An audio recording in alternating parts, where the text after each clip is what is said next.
Українці, сьогодні прощена неділя. День, коли ми завжди просили пробачення один в одного, у всіх людей, у Бога.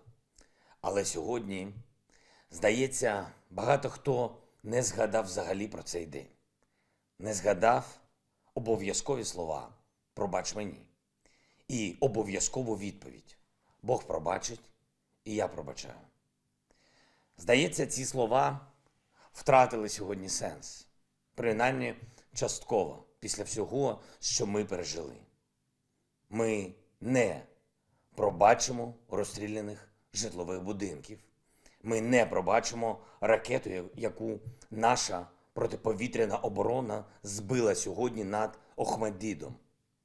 І ще більше 500 інших таких ракет, які вдарили по нашій землі, по Україні, по нашим людям, дітям. Ми не пробачимо розстріли беззбройних людей, руйнацію нашої інфраструктури.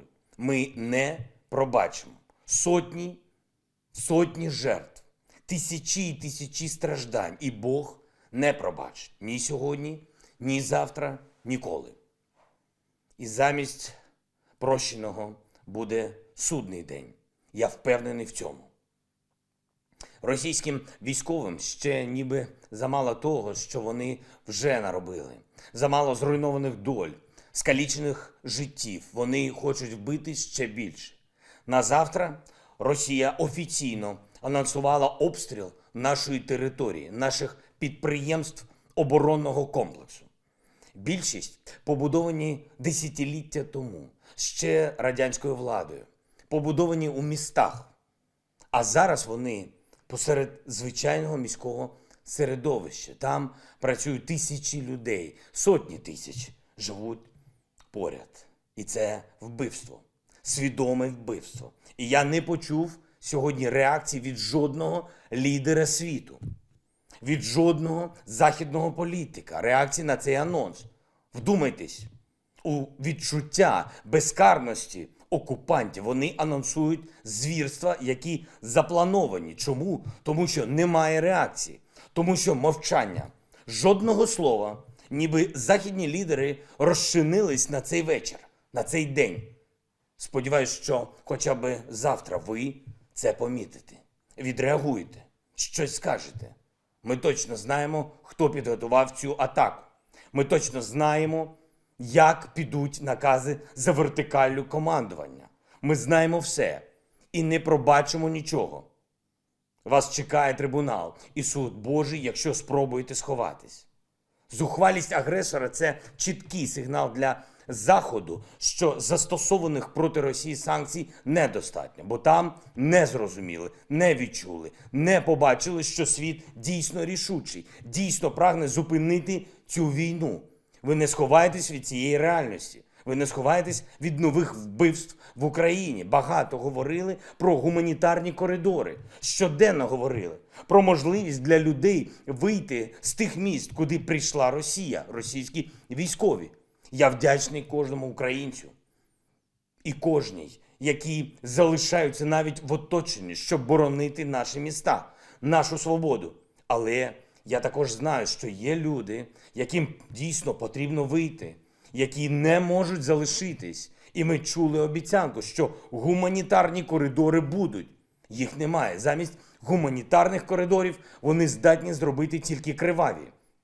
Сьогодні в Ірпені було вбито родину. Чоловіка, жінку і 2 дітей. Прямо на дорозі, як в тирі, коли вони намагалися просто вийти з міста, щоб врятуватись, цілу родину. Скільки таких родин в Україні загинуло?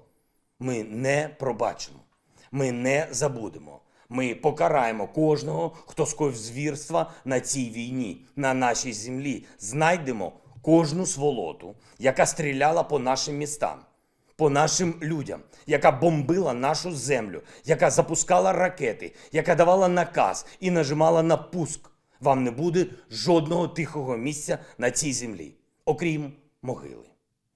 Сьогодні я ухвалив рішення нагородити орденами голів обласних адміністрацій та мерів міст, які найбільше відзначились в ці дні в обороні своїх громад. Орденом Богдана Хмельницького 3-го ступеню нагороджується голова Харківської обласної державної адміністрації Синігубов Олег Васильович, голова Миколаївської ОДА Кім Віталій Олександрович, голова Донецької ОДА Кириленко Павло Олександрович, голова Луганської ОДА Гайдай Сергій Володимирович, голова Чернігівської ОДА Чаус В'ячеслав Анатолійович, голова Сумської ОДА Живицький Дмитро Олексійович.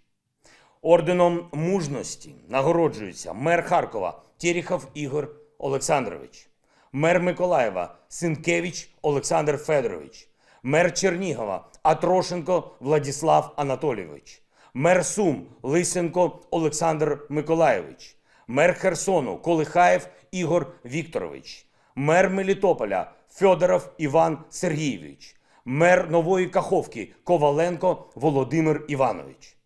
І наші герої, наші міста-герої. Я вирішив відзначити спеціальним званням, як це вже колись було, коли перемогли іншу навалу, але схожу, дуже схожу навалу.